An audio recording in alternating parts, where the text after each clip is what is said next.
আজকের school college থেকে বিশ্ববিদ্যালয় থেকে লেখাপড়া উঠে গেছে।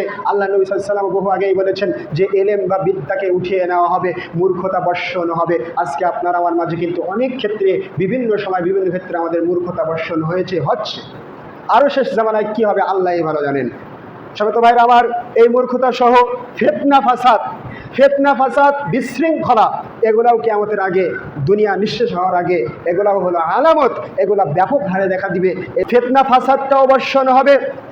আপনারা সবাই জানেন আল্লাহ নবী সাল্লাল্লাহু আলাইহি সাল্লাম বললেন যে শেষ জামানায় আপনার ফিতনা ফাসাদ এমনভাবে বর্ষণ হবে যেমনভাবে আপনার বৃষ্টি বর্ষণ হয়, যেমনভাবে অনবরতভাবে আপনার ধারাবাহিকভাবে যখনই আল্লাহ রাব্বুল আলামিন আকাশ থেকে বৃষ্টি দান করেন তখন দেখবেন আধা ঘন্টা বা 1 ঘন্টা ধরে বৃষ্টি, আপনার কোটি কোটি বৃষ্টি আকাশ থেকে এরকম পড়তেই আছে, জমিনের দিকে বৃষ্টি নামতে আছে।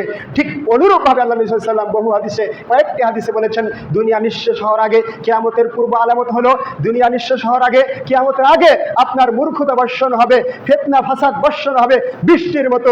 বৃষ্টি ঠিক যেমনইভাবে আপনার অনেকগুলো হাজার হাজার কোটি কোটি বৃষ্টি পানি পড়তেই আছে, ঠিক এমনইভাবে ফিতনা ফাসাদ বিশৃঙ্খলা আপনার পড়তেই আছে।